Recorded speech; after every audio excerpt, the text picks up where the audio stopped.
हम लोग चलते हैं, सबके पहले फॉर्मूला लिखते हैं। वृत्त को हम लिख लिए थे ना। आते हैं सबसे पहले वर्ग। वर्ग की जो सभी भुजा आपस में क्या होती है, बराबर होती है। यहाँ 1 नंबर चलते हैं वर्ग। वर्ग इस तरह से इसकी आकृति होती है। ए होता है, बी होता है, सी और ई डी, सब बराबर होता है। अगर ई ए है, ई भी ए है, ई भी ए है, ई भी ए, तो वर्ग का जो क्षेत्रफल होता है, वो होता है भुजा स्क्वायर। और वर्ग का जो परिमाप होता है, ये होता है 4 भुजा। 4 भुजा। भुजा का संकेत हम लोग ए से करते हैं, एंगल जिसको कहते हैं। यहां से फिर आते हैं वर्ग के बाद हम लोग आते हैं आयत। आयत की सम्मुख भुजाएं आपस में बराबर होती है। ए बी सी डी, इसका अगर बराबर भुजा देखा जाएगा तो इसका ए डी बराबर है बी सी से, और ए बी बराबर है सी और डी से। ये आपस में बराबर होती है इसकी भुजाएं। आयत का जो क्षेत्रफल होता है, आयत का क्षेत्रफल जो होता है, ये होता है एल बी, लंबाई गुने चौड़ाई। और आयत का जो परिमाप होता है, 2 इंटू एल प्लस बी होता है। और आयत का विकर्ण होता है, आयत का विकर्ण जो होता है वो होता है √एल का स्क्वायर प्लस बी का स्क्वायर। एल बी क्या है, एल बराबर लंबाई, ये देखो आपका एल है, ये क्या है, बी है। विकर्ण इसको कहते हैं, इस ऐसे करके जो मिलता है उसको क्या कहते हैं, विकर्ण कहते हैं। तो इसको यहां से पूछता है आयत का विकर्ण का। फिर हम लोग अगला चलते हैं, घन में आते हैं। घन की भी सभी भुजाएं आपस में बराबर होती है। घन की आकृति इस तरह से होती है। घन पासे को कहते हैं, है न। अब यहां से जैसे दो चीज हमको समझना है, एक घन को और पाते हैं।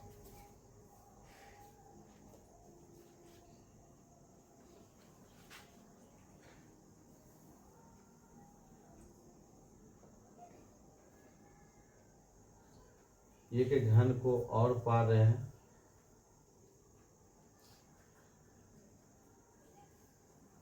दूरी हो गया, सटा के पाते हैं इसमें।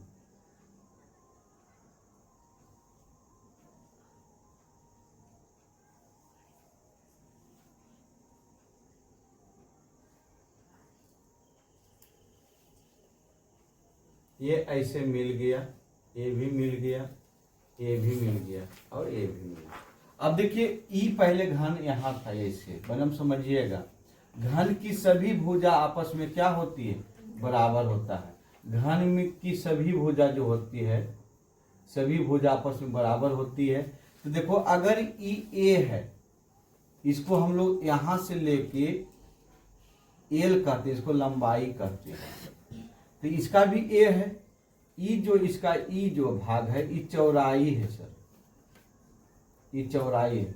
ए भी ए होगा, और इसका ई जो भाग है एच है, ई भी क्या होगा, इसका ए होगा, ऊंचाई होता है ना। तो अगर दो घन को आपस में जोड़ दिया जाता है, यदि दो घन को आपस में जोड़ दिया जाता है, दो या दो से अधिक, दो या दो से अधिक घन को आपस में जोड़ दिया जाता है, तो सिर्फ लंबाई में वृद्धि होती है, जब किंतु किंतु चौड़ाई और ऊंचाई में कोई परिवर्तन नहीं होती, कोई परिवर्तन नहीं होती है ना। तो इसका अगर घन का, अब देखो जब दो घन को अगर दो घन को आपस में जोड़ता है, को आपस में संलग्न लिखेगा, संलग्न करता है तो बनी आकृति घनाभ होती है। बनी आकृति क्या होती है? घनाभ। अब देखो यहाँ ए बराबर कई घन आपस में जोड़ दिया तो a प्लस ए बराबर हो गया 2a। इसका b में कोई परिवर्तन नहीं और h में भी कोई परिवर्तन नहीं होगा। यही मैथ को पूछा है सब 5 नंबर। 8 सेंटीमीटर भुजा वाले दो घन को आपस में जोड़ दी जाती है तो उस आकृति की बनी हुई पृष्ठीय क्षेत्रफल क्या होगा? यही मैथ को पूछा है ना। तो L 2a ये हो जाएगा। अब हम लोग चलते हैं यहां से, अगर ये घन इसको हम लोग देख लिए तो एजी पर हम लोग घनाभ देख लेंगे। पहले घन का हम लोग आयतन चलते हैं। घन का आयतन बराबर भी है, इसको आयतन पढ़ते हैं। घन का आयतन बराबर होता है ए क्यू बोले तो भुजा क्यू। भुजा को 3 बार से गुना कर देंगे, उसकी आयतन निकल जाएगी, जितना मान दिले रहेगा। घन का संपूर्ण, इसका पृष्ठीय नहीं होता है, संपूर्ण पृष्ठीय क्षेत्रफल बराबर होता है 6a स्क्वायर। घन का संपूर्ण पृष्ठीय क्षेत्रफल जो होता है 6a स्क्वायर होता है और घन का विकर्ण जो होता है 4a स्क्वायर। घन का विकर्ण जो होता है 4a स्क्वायर होता है। घन का विकर्ण नहीं, रुक जाइए, घन का जो विकर्ण होता है √3a होता है। क्या होता है? √3a होता है। अगर हम लोग घनाभ में आते हैं तो घनाभ की आकृति जो होती है किताब की तरह होती है, ईंट की तरह होती है।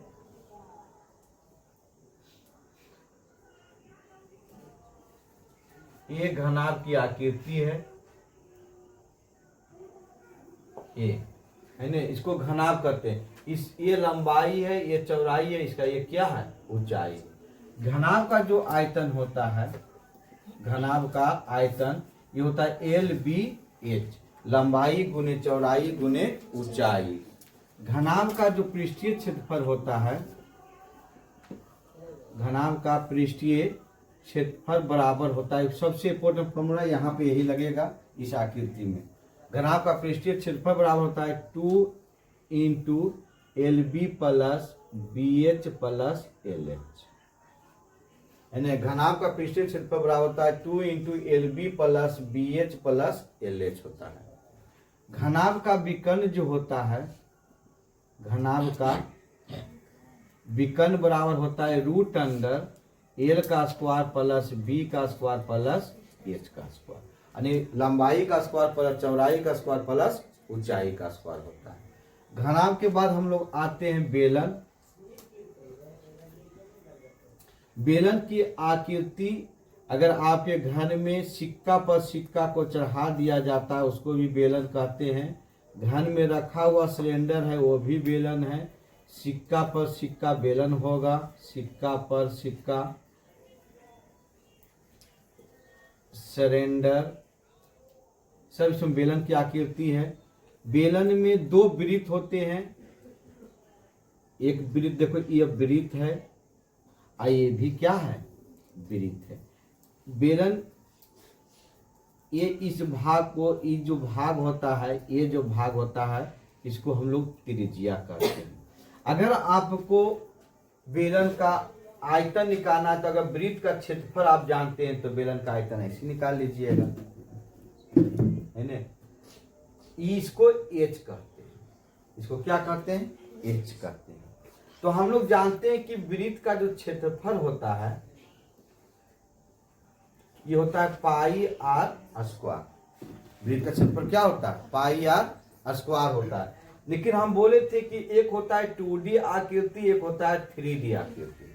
3D उसको कहते हैं जिसमें आयतन होती है, जिसमें एच होती है। 2D उसको कहते हैं जिसमें लंबाई और क्या होती है, चौड़ाई होती है। तो इसमें कुछ नहीं करना है, पाई आर स्क्वायर एच कर देंगे। तो अगर इसमें हम लोग देखो, इसी में खाली लंबाई गुने यहाँ लंबाई कर दिए, गुने लंबाई नहीं ऊंचाई कर दिए, तो यहाँ हो गया बेलन का आयतन। बेलन का आयतन बराबर होता है पाई आर स्क्वायर एच, है ना। बेलन का वक्र पृष्ठीय क्षेत्रफल देखेंगे, बेलन का वक्र पृष्ठीय क्षेत्रफल देखेंगे तो ये होता है 2 पाई आर होता है, किसका, वृत्त का। वृत्त का क्या होता है, 2 पाई आर होता है। इसमें एच लगा दीजिए तो हो जाएगा बेलन का वक्र पृष्ठीय क्षेत्रफल। समझ में आ रहा है, लेकिन इसमें किसको लगा दिए, एच को लगा दिए। तो एच को अगर लगा दिए तो बेलन का वक्र, अगर तुमको वृत्त की फॉर्मूला याद है तो गोला तोड़ा सब चीज आ जाएगा, सब उसी पर है ना। तो बेलन का वक्र पृष्ठीय क्षेत्रफल बराबर होता है 2 पाई आर एच होता है। अगर बेलन का संपूर्ण पृष्ठीय क्षेत्रफल,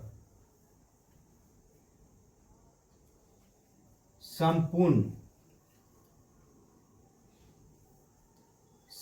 पृष्ठीय क्षेत्रफल, अब देखो इसको संकेत में ये भी से संकेत होता है, पृष्ठीय क्षेत्रफल को ए से संकेत करता है और इसको एस से संकेत करता है ना। तो बेलन का संपूर्ण पृष्ठीय क्षेत्रफल जो होता है, अब इसका ई रख दो, पाई 2 पाई आर एच।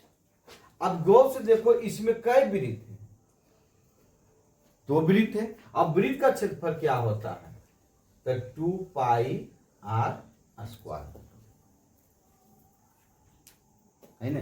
अब यहां से तुम कॉमन करो, 2 पाई आर कॉमन हो जाएगा, 2 पाई आर कॉमन हो जाएगा। देखो इसमें भी 2 पाई आर है, इसमें भी 2 पाई आर है, कॉमन कर लो तो यहां से क्या बचा, एच प्लस आर। याद करने की चीज है, छठमीति याद करने का चीज नहीं बाबू, समझना हम कैसे इसको बना रहे हैं। संपूर्ण किसको कहता है, अगर ये बर्तन है तो इस बर्तन में अगर हम लोग ऐसे करके इसको झाँप के लेके जा रहे हैं, इस तरह से अगर इसको हम लोग झाँप के लेकर जा रहे हैं ऐसे करके, तो इसको वक्र कहा जाता है, ये वक्र है। लेकिन इसी बर्तन को अगर हम पूर्ण रूप से इसको अगर ढक दें, इसी बर्तन को इस तरह से अगर हम पूर्ण रूप से इसको ढक दिए तो ये क्या हो गया, संपूर्ण हो गया।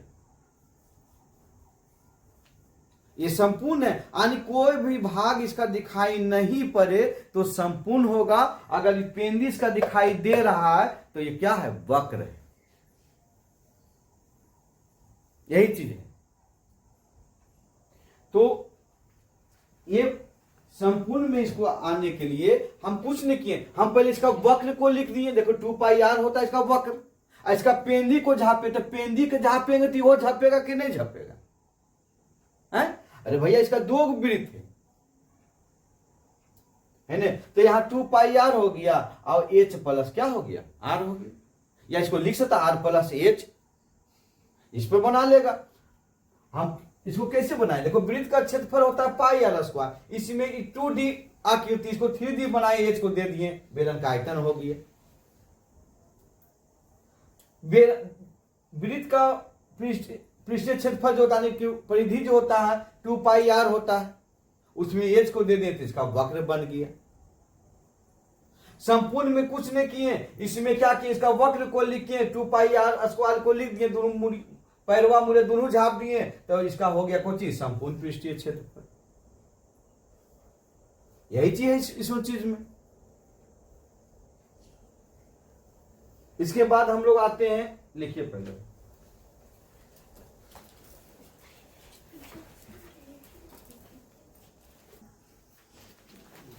देखिए बेलन के बाद आता है शंकु। और शंकु जो होता है उसको हम लोग कहते हैं जोकर के टोपी, टोपी या बर्थडे का टोपी। शंकु की जो आकृति होती है इस तरह से होती है। हम लोग इस तरह से आइसक्रीम भी खाते हैं जिसको गुल्फी कहते हैं। ये देखिए, इसमें अगर हम खुदना दे दें तो जोकर की टोपी होगा कि नहीं होगा। देखिए, ये है शंकु। और इस तरह से आइसक्रीम भी गुल्फी भी मिलता है। गौर से अभी देखो, इस लाइन को अगर आप देखिए, देखिए शंकु जो वृत्त होता है, इसको हम लोग कहते हैं तिर्यक ऊंचाई, तिर्यक ऊंचाई, या इसी को तिरछी ऊंचाई कहता है। ये होता है ऊंचाई। गौर से तुम इसको देखो, इस पार्ट को हम निकाल रहे हैं सर, इस पार्ट को, तो ये ऐसे देखो बना हुआ है। यहां देखिए, यहां इस लाइन को अगर हम लोग देखें इसको, तो ये देखिए ऐसे ही बना हुआ है। ये क्या बता रहा है? समकोण, दो समकोण से बने हुए आकृति को हम लोग क्या कहते हैं? समकोण। अब देखो, ई इसका ए है, ई बी है, और ई क्या है? सी है। तिर्यक ऊंचाई को एल से संकेत किया जाता है, ऊंचाई को एच से संकेत किया जाता है, और त्रिज्या को आर से संकेत किया जाता है। तो इसी में देखो ई आर है सर, यहां पर, यहां देखो यहां, और ई इसका एच है, ई इसका क्या है? एल, आधार है इसका। अब यहां से अगर हम लोग एल को निकालना होगा तो एल बराबर क्या होता है? एच का स्क्वायर और प्लस आर का स्क्वायर होता है। ये चीज वह कर्ण बराबर। अगर हमको यहां से ऊंचाई को निकालना होगा तो रूट अंडर एल का स्क्वायर और माइनस हो जाएगा आर का स्क्वायर होगा। सबसे टफ यही है क्षेत्रमिति में, यही चैप्टर। यहां से अगर हमको आर निकालना होगा तो रूट अंडर एल का स्क्वायर और माइनस हो जाएगा एच का स्क्वायर। अब आते हैं शंकु का जो आयतन होता है, आयतन होता है 1/3 पाई आर स्क्वायर एच। शंकु का जो आयतन होता है 1/3, कुछ देखो ये किसका आयतन है? बेलन का। इसमें 1/3 लगा दो, शंकु बन गए। वृत्त में एच लगा दिए तो बेलन बन गए। बेलन के आयतन में 1/3 को लगा दिए, तीसरा भाग इसका लगा दिए तो शंकु बन गए। शंकु का जो वक्र होता है, शंकु का वक्र समझ आना, ये लिखे क्या है? वक्र पृष्ठीय क्षेत्रफल। शंकु का वक्र पृष्ठीय क्षेत्रफल जो होता है पाई आर एल होता है। शंकु का वक्र पृष्ठीय क्षेत्रफल जो होता है पाई आर एल हो जाता है। और शंकु का संपूर्ण पृष्ठीय क्षेत्रफल, संपूर्ण पृष्ठीय क्षेत्रफल, इसको हम लोग ए से संकेत करते हैं। अब इसको लिख लो तुम, पाई आर एल हो जाएगा, प्लस नीचे के है वृत्त है ना, तो वृत्त है तो पाई आर स्क्वायर हो जाएगा। अब यहां से के कॉमन होगा, वैसे देखो पाई होगा, आर हो जाएगा, तो यहां से क्या बचा है? एल और प्लस आर, ये संपूर्ण हो गया। इसके बाद शंकु के बाद आता है गोला। गोला की आकृति जो होती है, फुटबॉल को कहते हैं हम लोग, फुटबॉल, या इसको टेनिस गेंद भी कहेंगे हम लोग, टेनिस गेंद को भी कहते हैं। गोला इसमें होता है, इसमें ऐसे ही होता है। जो ध्यान रखना, गोला में ऐसे होगा, ठोस आकृति होती है। है ना। गोला का जो केंद्र है इसकी क्या होगी, त्रिज्या। तो गोला का जो आयतन होता है,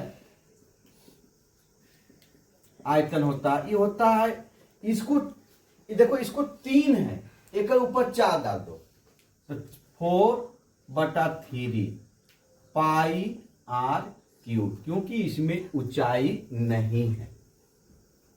4/3 पाई r क्यूब। अब देखो गोला का जो संपूर्ण होता है, गोला का संपूर्ण पृष्ठीय क्षेत्रफल जो होता है, पृष्ठीय क्षेत्रफल जो होता है, यहां से कुछ नहीं करो। देखो हम कैसे पढ़ते हैं, इस 3 को हटाओ तो त्रिज्या हटाना होगा। इस 3 को अगर हम हटाएंगे या 4 को हटाएंगे तो त्रिज्या को हटाना पड़ेगा। तो इस 3 को हटा दो, देखो त्रिज्या घटा दो, तब 4 पाई r स्क्वायर। गोला का खत्म हो गया, ये 2 फॉर्मूला इसका। इसके बाद आता है अर्धगोला। अर्धगोला आता है। अर्धगोला इस तरह से होती है, दूध की चांद की तरह, ये ऐसे रहेगा सर, अर्धगोला है। और अर्धगोला का आयतन देखो, हम लिख रहे हैं अर्धगोला का आयतन। और अर्धगोला का आयतन इसको आधा करें तो ये कितना लिखा है, 4/3। तो ये कितना होते, ये हो जाएगा 2/3 पाई r क्यूब, पाई r क्यूब। अब यहां से देखो बना रहे हैं, अगर हमको इसको वक्र लिखना है, अर्धगोला का वक्र, अर्धगोला का वक्र, एक लिखना। वक्र को लिखेंगे, 3 को हटाइए, तभी बताए थे किसी को अंक को हटाएंगे वो त्रिज्या हटाना पड़ेगा।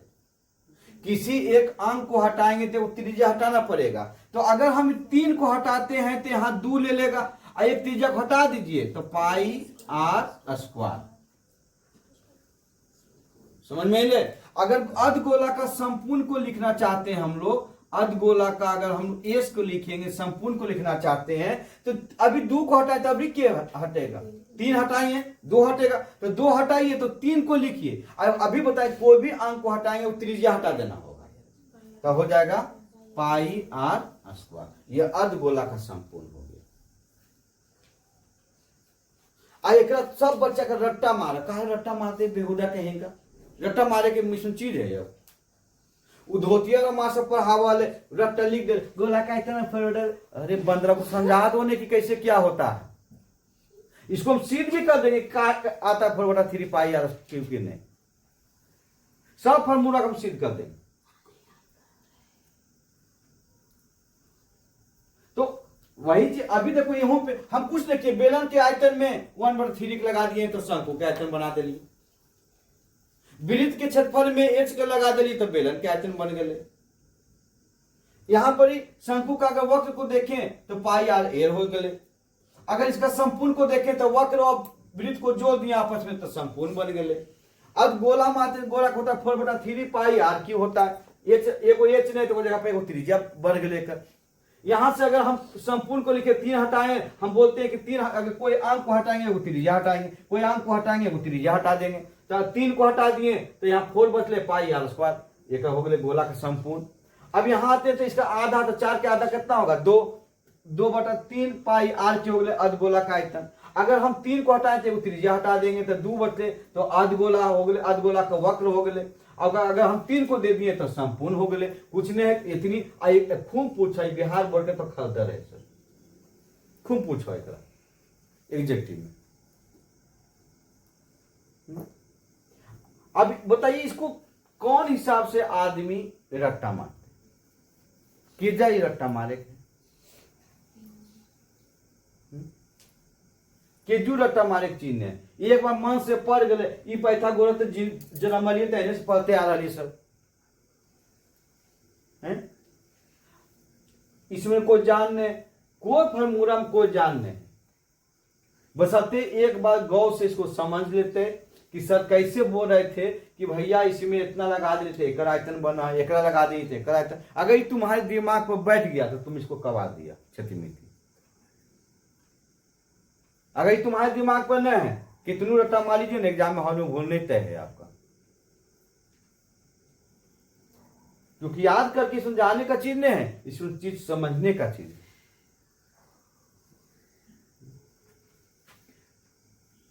एक होता है चतुर्भुज।